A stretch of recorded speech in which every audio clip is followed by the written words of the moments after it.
Ambassador Hyunwoo Kim sat in his chair and watched the alien delegates argue about humans again. The massive council chamber on Nexus Prime buzzed with angry voices in dozens of languages. Above him, the dome showed stars that humans had helped map and explore, but none of that seemed to matter to these creatures. The Valkyrie representative stood up on his 6 legs. His blue skin turned darker as he spoke, which meant he was angry. The humans have taken 12 star systems in just 50 years, he said through the translator device. This is too fast, too aggressive. They build colonies without asking permission from anyone. Taemin Park, the human military officer, shifted in his seat behind Hyunwoo. His hand moved closer to his sidearm, but Hyunwoo gave him a small shake of the head. Not yet. The crystalline Ashanti delegate glowed brighter as she joined the attack. Her voice sounded like wind chimes when she spoke. Humans are still young. They need guidance from older, wiser species. We have been traveling the stars for thousands of years while they have barely left their home planet. More voices joined in. The tall Delvari with their gray skin and large black eyes nodded in agreement. The insect-like Marathi clicked their approval. Even the peaceful Zanari, who looked like walking trees, rustled their leaves in what Hyunwoo knew was support for the other aliens. For 50 years, humans had tried to be good members of the Galactic Council. They had shared their technology, helped settle disputes, and followed every rule the older species had made. Human doctors had saved millions of alien lives. Human engineers had built better ships and space stations. Human diplomats had prevented dozens of wars, but it was never enough. The council speaker, a massive creature called Veloth with tentacles instead of arms, raised himself higher on his platform. When he spoke, everyone else went quiet. The Galactic Council has reached a decision about the human problem. Hyunwoo felt his stomach turn. Cold. Problem. That's what they called humans. Now, the Terran Federation will be limited to their current 12 systems, Veloth announced. No new colonies without our approval. Their military fleet will be reduced by half. All human expansion must be supervised by a committee of elder species. The chamber erupted in cheers from most of the alien delegates. A few species stayed quiet, but none spoke up for humanity. Taemin leaned forward and whispered in Hyunwoo's ear, "Sir, this is insulting. We've done nothing wrong. Every colony we built was in empty space. Every system we claimed was uninhabited." Hyunwoo nodded slowly. He had known this day might come. For months, the older species had been meeting in secret. They called it the Committee for Galactic Stability, but everyone knew what it really was. A group designed to keep humans in their place. The irony was bitter. Humans had solved problems that these elder species had struggled with for centuries. Human medical technology had ended plagues that had killed billions. Human computers had made interstellar communication faster and easier. Human weapons had protected council worlds from pirates and raiders. But the older species saw human success as a threat. Veloth continued speaking. The humans will also share all their military technology with the council for review. Any weapons or ships deemed too advanced will be destroyed or modified. That was the final insult. They wanted humans to give up the very things that made them valuable allies. Hyunwoo stood up slowly. The entire chamber turned to look at him. He was not a tall man, but something in his calm movements made the room go quiet. "Speaker Veloth," he said in a clear voice, "the Terran Federation appreciates the Council's concern for galactic stability." Some of the aliens relaxed, thinking the human was about to accept their terms. However, Hyunwoo continued, "Humanity cannot accept these restrictions. We have followed every law, honored every treaty, and contributed more to galactic peace than most species in this chamber." The Valkyrie delegate started to interrupt, but Hyunwoo kept talking. "We came to the stars in friendship. We shared our knowledge freely. We helped settle disputes between species that had been fighting for thousands of years. We asked only for the right to grow and explore, just as every other species has done." He paused and looked around the chamber. Many aliens were shifting uncomfortably in their seats. "But instead of partnership, you offer us chains. Instead of friendship, you offer us supervision. You fear our success and want to limit our future." Veloth's tentacles waved angrily. "The humans will accept the Council's decision or face consequences." Hyunwoo smiled, but it was not a happy expression. "There will indeed be consequences, Speaker Veloth. But not the ones you expect." He activated his communication device and spoke clearly so every translator in the chamber could pick up his words. "The Terran Federation formally withdraws from the Galactic Council. Effective immediately, we will honor existing trade agreements for 1 standard year to prevent economic damage to our former partners. After that, all diplomatic ties will be severed. The chamber exploded in shocked voices. Several aliens jumped to their feet. The Delvari delegate shouted something that the translator marked as profanity, but Hyunwoo was not finished. Furthermore, all human personnel will be withdrawn from council facilities. All human technology will be removed or disabled. All joint projects will be terminated. Humanity will close its borders to council species. Taemin stood up behind him, his hand now openly on his weapon. Security forces from several species were moving toward the human delegation, but they stopped when they saw the military officer's ready stance. "This is madness," screamed the Ashanti delegate. "You cannot survive without the council." Hyunwoo picked up his formal diplomatic case and walked toward the exit. Taemin followed, walking backwards to watch for threats. At the door, Hyunwoo turned back one last time. "You are wrong," he said simply. "The question is whether the council can survive without us." As they left the chamber, the sound of arguing aliens grew louder behind them. Some were demanding military action. Others were panicking about the economic impact. A few were already trying to calculate how many human-made devices would stop working without human maintenance. On their ship, Taemin asked the question that was on everyone's mind. "Sir, what happens now?" Hyunwoo looked out at the stars through the viewport. Somewhere out there, 12 human worlds were waiting for news. Beyond them lay thousands of unexplored systems and infinite possibilities. "Now we find out what humans can really do when we stop asking permission," he said. The ship turned away from Nexus Prime and jumped to hyperspace, leaving the Galactic Council to face the consequences of their decision. 3 months had passed since Ambassador Hyunwoo Kim walked out of the Galactic Council chamber. Now Ji-Hai Choi stood on the observation deck of the transport ship Harmony and watched as the last humans left the mining station on Keltara Prime. Below her, families carried their belongings onto ships while heavy machinery was loaded into cargo containers. The scale of the withdrawal was enormous. 12 million humans were leaving their homes in council space to return to the 12 core human worlds. Some had lived on alien planets for decades. Children had been born on worlds they would never see again. But the order was clear. Every human was coming home. "Director Choi," her assistant Minho called from across the deck.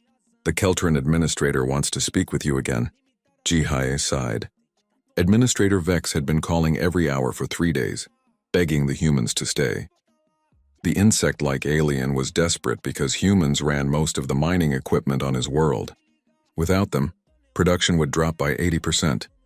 "Tell him what I told him yesterday," Ji-Hai said. "We're following our government's orders. All humans are leaving council space." Through the window, she could see alien workers trying to figure out human machines.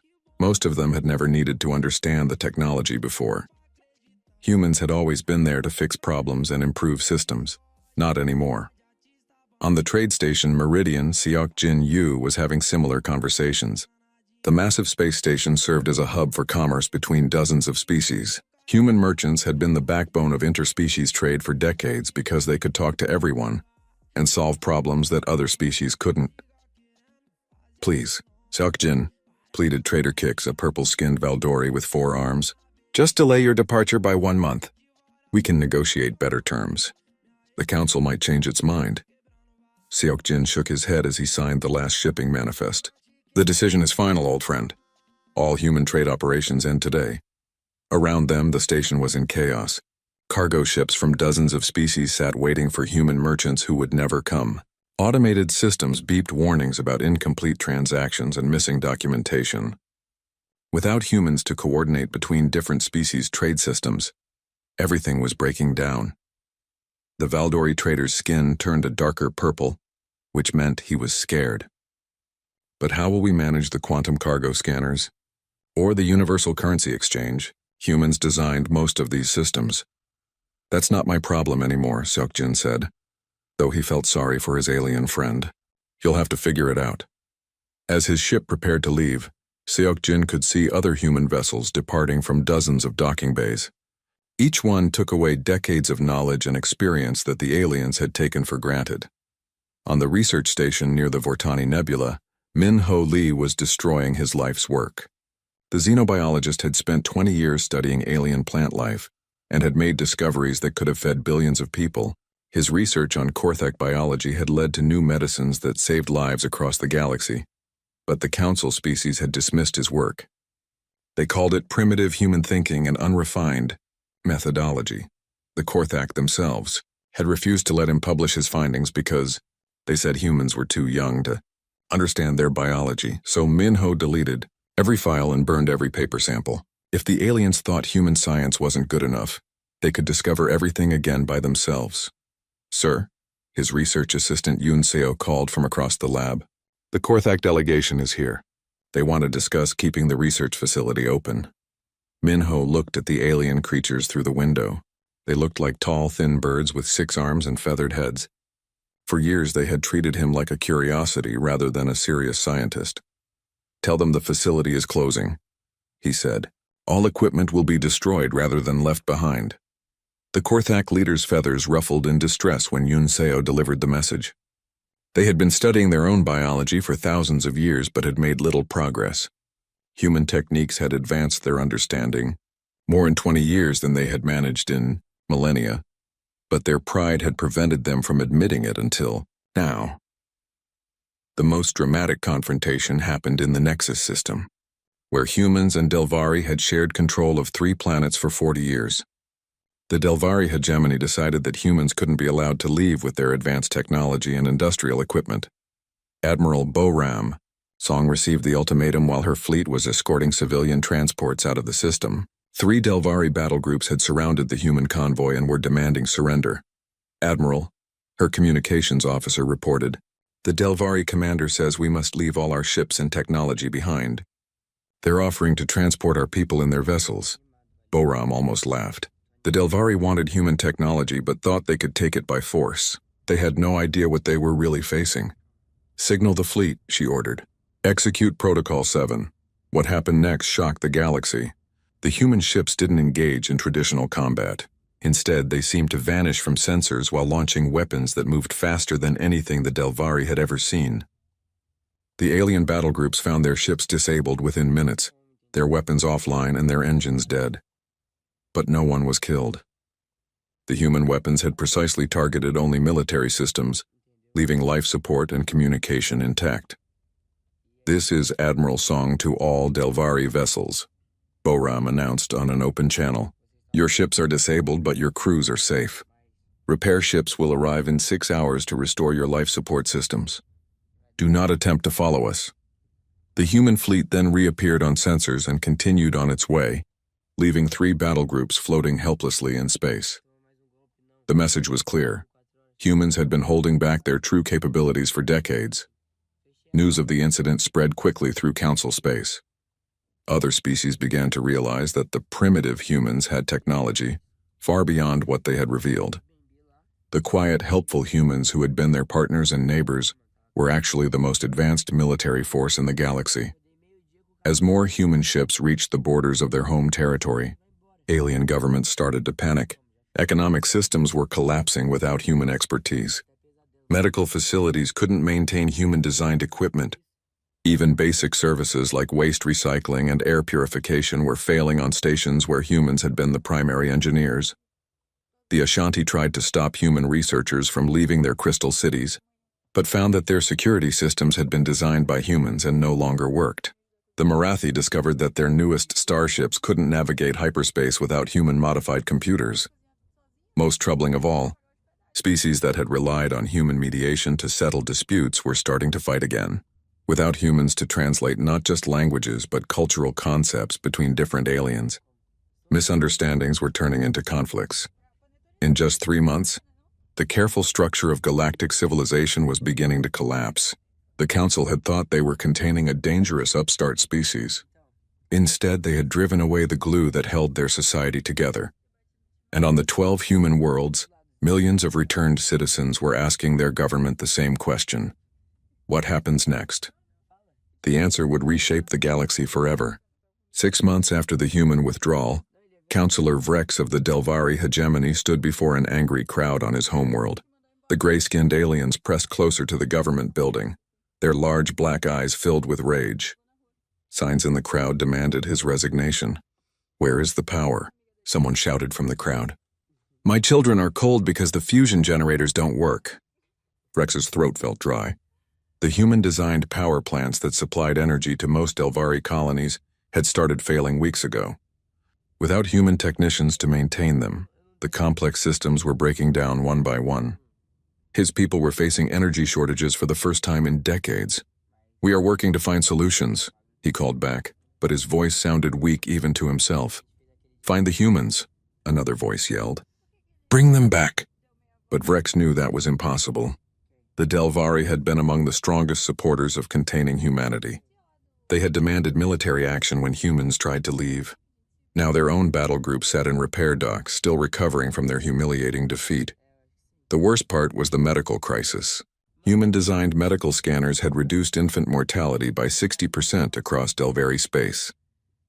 The machines were still working, but without human experts to calibrate them, they were becoming less accurate every day. Doctors were starting to miss diseases that the scanners should have caught. Rex retreated into the government building as the crowd grew louder.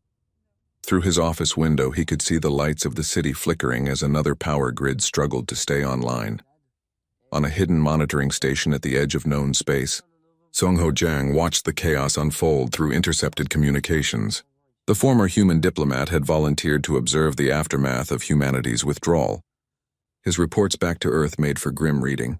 The Galactic Council was falling apart. Species that humans had helped mediate between for decades were now at each other's throats. The elegant Ashanti and the insect-like Marathi were fighting over mining rights in 3 systems. The Zanari tree people had closed their borders entirely after a trade dispute with the Velkari turned violent. Day 180 of observation, Sung Ho recorded in his log. The council chambers have been empty for 2 weeks. Most representatives have returned to their homeworlds to deal with internal crises.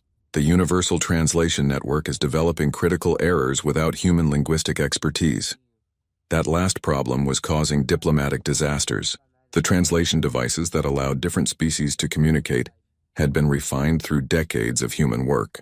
Humans had a gift for understanding how different minds communicated and had bridged gaps between species that couldn't talk to each other. Now those bridges were crumbling. A mistranslated trade agreement had nearly started a war between the Korthak and the Valdori.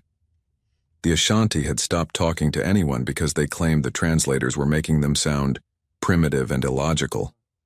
But the most alarming development was the rise of the Keskaran Empire. The militaristic lizard-like species had been kept in check by council diplomacy and human peacekeeping efforts. With both gone, they were expanding aggressively into the territories of smaller species. Wu Jin Nam, a former interspecies trader, watched the Keskaran conquest of the Thurian homeworld from his ship at the edge of the system. The peaceful Thurians had never needed a strong military because the council had protected them. Now their cities burned while Keskaran soldiers marched through the streets. "This is Captain Nam reporting to Human Command," he said into his encrypted communicator. "The Thurian resistance has collapsed. Keskaran forces are taking prisoners and looting cultural artifacts. Estimated civilian casualties in the millions. The human government had made it clear that they would not intervene in council space affairs. Earth's leaders wanted to focus on building their own civilization without alien interference. But watching innocent people suffer was hard for humans like Wu Jin, who remembered the old days of cooperation. The Keskaran expansion was possible because the balance of power had shifted dramatically. Humans had provided advanced defensive technology to smaller species, helping them protect themselves from larger neighbors. They had also mediated disputes and created economic ties that made war too expensive. Without humans, that balance was gone. The Keskarans had always been aggressive, but now they were confident that no one could stop them. The remaining council species were too busy dealing with their own problems to mount a unified response. On the crystal world of Ashanti Prime, Regent Velthin stood in her chamber of light and contemplated the irony of their situation. The Ashanti had been the most vocal critics of human expansion, calling them savage younglings who needed guidance from older species. Now they needed those same savage younglings desperately. 3 Ashanti colony expeditions had been lost, trying to navigate the dangerous Void Nebula without human-designed navigation systems. The routes that human ships had mapped and marked with quantum beacons were beyond Ashanti technology to recreate. "The crystal gardens are dimming," her aide reported. "Without human fusion technology, we cannot maintain the energy levels needed for proper growth." Velthin's crystalline form pulsed with darker colors as she processed this information. The Ashanti were beings of living crystal, who required specific energy frequencies to survive and reproduce. Human engineers had designed fusion reactors that could provide exactly the right type of power. Native Ashanti technology was crude by comparison. "What about the other species?" she asked. "Can they help us?" "The Delvari are facing their own power crisis. The Marathi refused to share technology with us after the mining dispute. The Velkari claim they never understood human fusion designs well enough to replicate them. That was the real problem. For decades, the Council species had relied on human innovation without trying to understand it. They had been content to use human technology as long as humans were around to maintain it. None of them had bothered to learn how it actually worked. The consequences were spreading beyond just technical failures. The economic system that had connected dozens of species was collapsing. Human traders had served as intermediaries between species that couldn't or wouldn't deal with each other directly. They had created financial networks, shipping routes, and trade agreements that made galactic commerce possible. Without humans, species were reverting to older, less efficient trade patterns. Some were refusing to deal with former enemies. Others were hoarding resources that they used to share freely. The universal currency that humans had helped stabilize was fluctuating wildly as confidence in the galactic economy collapsed. Cultural exchange was also breaking down. Human anthropologists and sociologists had spent decades helping different species understand each other. They had organized cultural festivals, exchange programs, and educational initiatives that reduced prejudice and fear between alien races. Now those programs were gone, and old hatreds were returning. The Valdori were spreading propaganda about Korthak biological superiority. The Marathi were claiming that crystalline species like the Ashanti were unnatural and shouldn't have the same rights as organic life forms. On the research station, where Minho Lee had destroyed his biological samples, Korthak scientists were trying desperately to recreate 20 years of human work, but without human methodology and insight, they were making little progress. "We should have listened to them," Chief Researcher Kithvar admitted to his staff.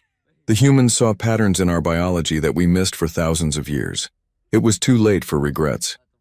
The humans were gone and they had taken their knowledge with them. Species across the galaxy were discovering how much they had depended on human expertise, human mediation, and human innovation. The great irony was becoming clear to anyone willing to see it. The Council had tried to limit human expansion because they feared humanity would become too powerful. Instead, by driving humans away, they had revealed just how powerful humanity had already become. And now they were about to learn what the galaxy looked like without them. 1 year after humanity's withdrawal, President Yu Jin-wei sat in her office on Earth reading the 12th formal apology from the Galactic Council. The latest letter came from the Ashanti, who were offering to give humans 3-star systems and complete technological independence in exchange for just one human engineer to help restart their crystal gardens.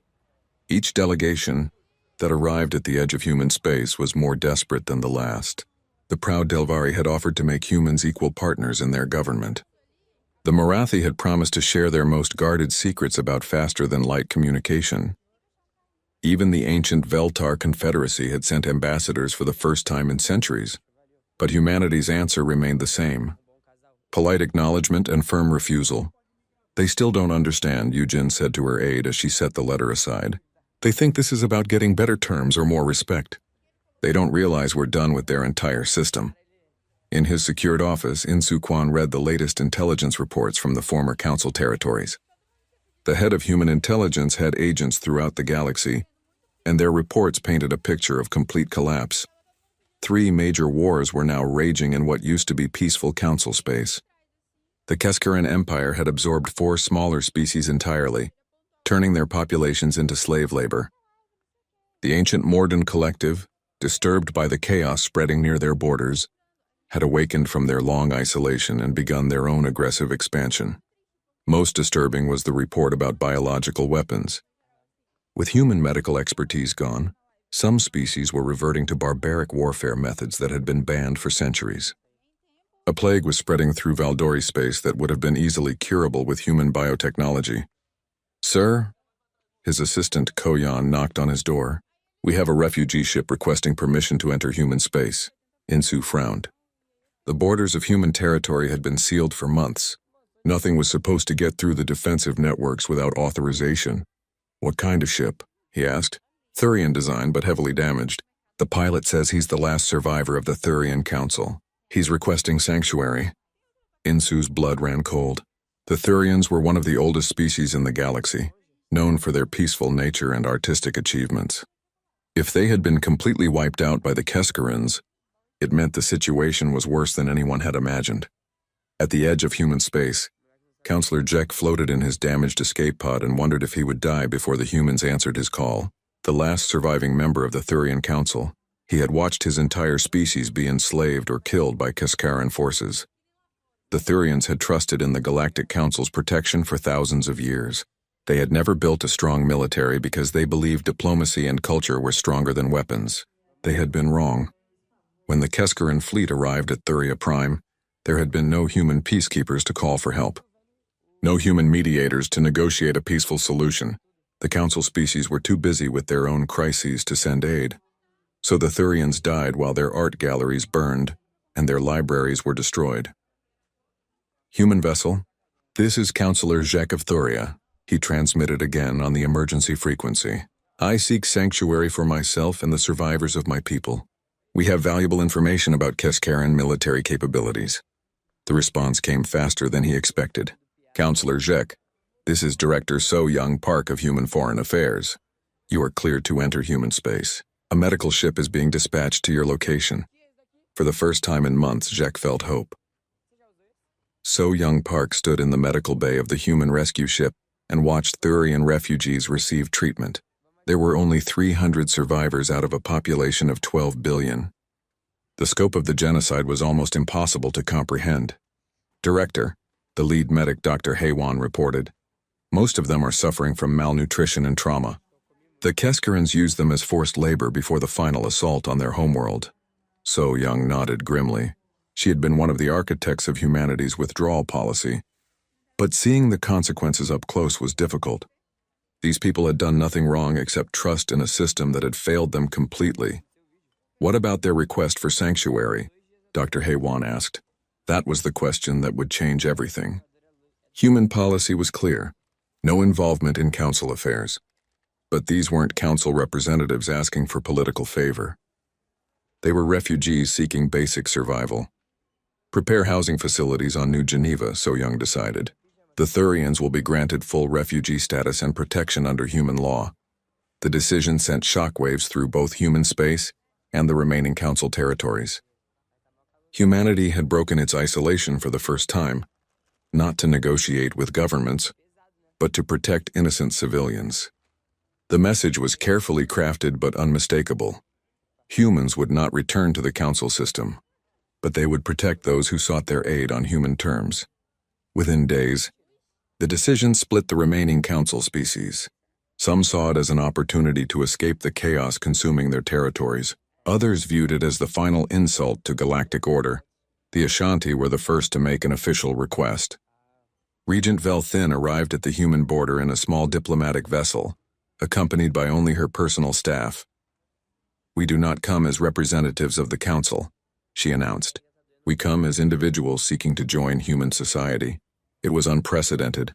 An entire species asking to abandon their government and become part of human civilization. The Delvari response was different. Councillor Virex, facing revolution on his homeworld, declared that any Delvari who sought human protection would be considered traitors. He mobilized what remained of the Delvari fleet to blockade the routes to human space. But other Delvari disagreed.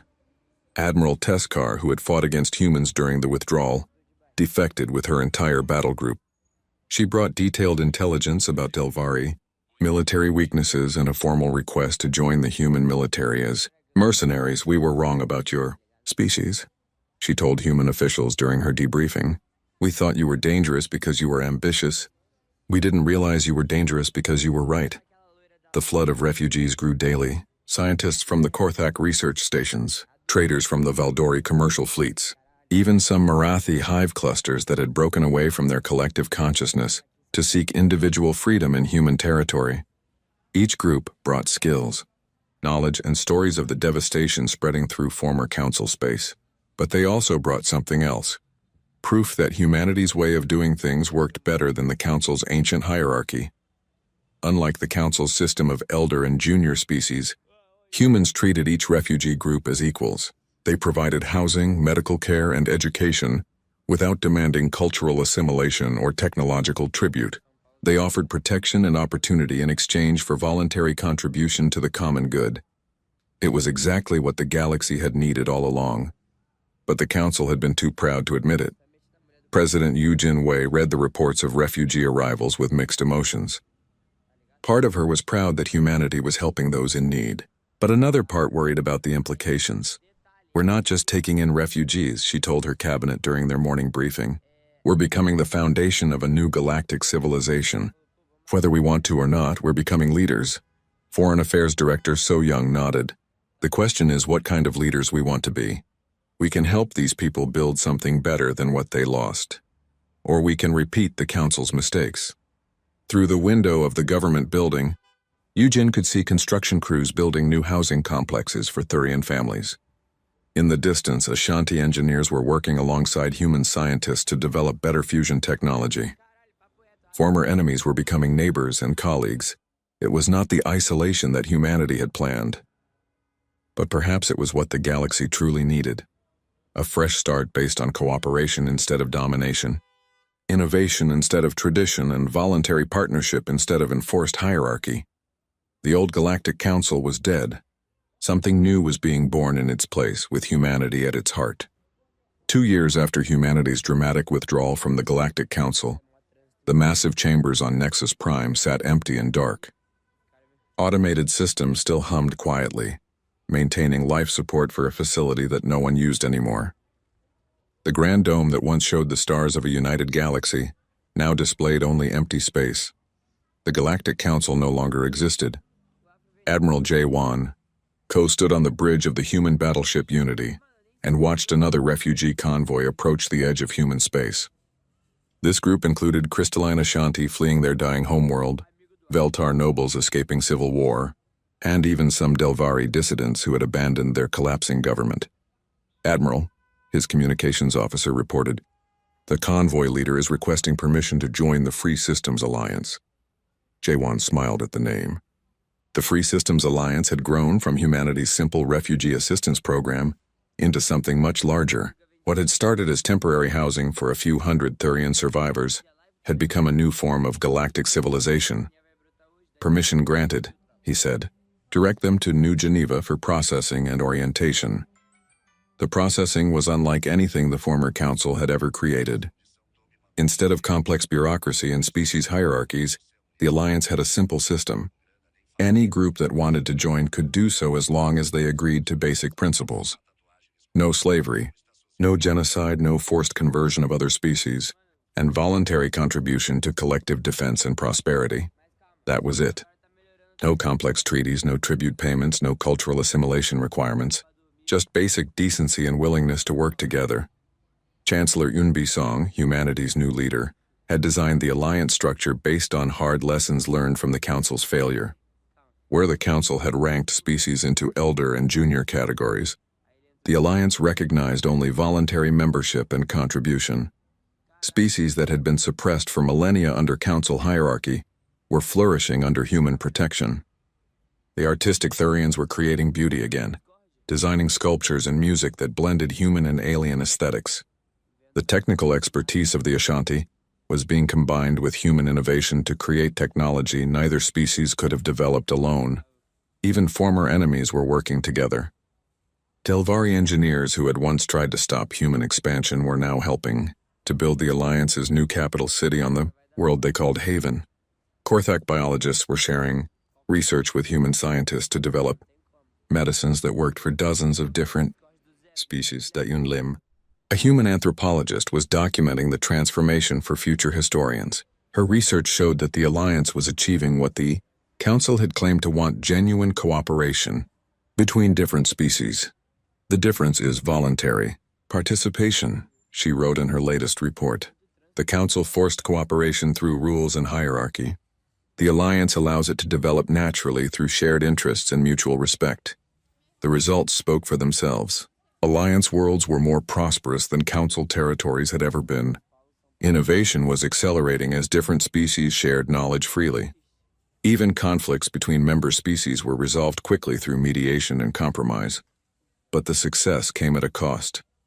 Outside Alliance space, the galaxy was burning. The Keskaran Empire now controlled nearly a quarter of known space, having absorbed or destroyed over a dozen species. The Mordoon Collective had awakened fully and was expanding in all directions, consuming everything in their path. The remaining Council species were either fighting hopeless wars or retreating into isolation. It's not sustainable, Admiral Ko reported during the Alliance leadership meeting. The aggressive empires are growing stronger while we focus on internal development. Eventually, they'll turn their attention to us. Chancellor Song nodded gravely, which is why we need to expand our defensive capabilities.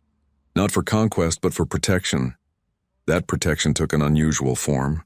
Unlike the Council's centralized military, the Alliance created integrated defense forces that combined the best of each member species. Human strategy and technology, Ashanti energy manipulation, Thurian artistic camouflage techniques, Delvari shield systems, and Korthak biological sensors. The result was a military force unlike anything the galaxy had ever seen. When the Keskaran Empire finally tested Alliance defenses by attacking a border colony, they encountered resistance that seemed impossible. Alliance ships that looked damaged and retreating suddenly revealed hidden weapons. Planets that appeared defenseless were protected by energy shields that adapted to different types of attack. Biological agents meant to poison Alliance populations were neutralized by Korthak-designed immune boosters.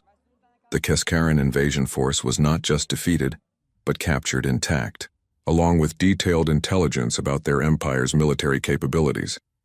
But instead of keeping the Keskaran prisoners as slaves or executing them as war criminals, the Alliance did something unexpected. They were offered the same choice as every other species: join voluntarily and contribute to the common good, or leave peacefully and never return. Most chose to join. Former Keskaran soldiers found themselves working alongside the very species they had been conquering. Keskaran engineers contributed their expertise to Alliance defense projects. Even Keskaran leaders were welcomed if they genuinely renounced their empire's aggressive policies. It was a level of forgiveness and integration that shocked the watching galaxy. "How do you trust them?" asked Regent Velthin during a council meeting. The Ashanti leader had become one of humanity's closest allies, but she still struggled to understand human psychology. "We don't trust them," explained Chancellor Song. "We trust our system. The Alliance is designed so that any member benefits more from cooperation than from conflict. Even former enemies find it easier to work with us than against us." The proof was in the results. Former Keskaran territory was transitioning peacefully to Alliance membership. Planets that had been strip-mined were being restored. Slave populations were being freed and educated. The aggressive empire was transforming into a productive part of galactic civilization. The same pattern repeated with other groups. Mordan explorers who encountered Alliance space found opportunities for expansion through cooperation rather than conquest. Isolated species that had hidden from the galaxy for centuries emerged to join the growing Alliance. As Hyunwoo Kim, now serving as the Alliance's first speaker, looked out at the assembly hall on Haven, he marveled at what they had built. Representatives from 43 different species sat together, debating policy and sharing ideas. There were no assigned seats based on species age or military power. Everyone had an equal voice. The hall itself was a symbol of the Alliance's principles. Instead of the imposing architecture of the old council chambers, Haven's government center was designed to feel welcoming and accessible. Art from dozens of cultures decorated the walls. Translation technology allowed perfect communication between any species, maintained by a cooperative team of linguists rather than a centralized bureaucracy. Speaker Kim called Representative Zoth, a former Keskaran military officer who now served as Minister of Defense Integration. The Outer Rim colonies are reporting contact with unknown species from the Andromeda Galaxy. They're requesting Alliance assistance with first contact protocols. Hyunwoo felt a familiar excitement. New species, new possibilities, new opportunities for cooperation and growth. But this time, humanity would approach them as leaders of an alliance built on respect and voluntary partnership, not as junior members of someone else's hierarchy. Approved, he said. Dispatch a joint contact team with representatives from all interested member species. And make sure they understand our principles. We come in friendship, we offer partnership, not domination. As the meeting continued, Hyunwoo reflected on the irony of their situation. The council had tried to contain humanity because they feared human ambition and expansion. But by driving humans away, they had forced humanity to build something better than the council had ever achieved. The old galaxy of rigid hierarchies and ancient prejudices was gone.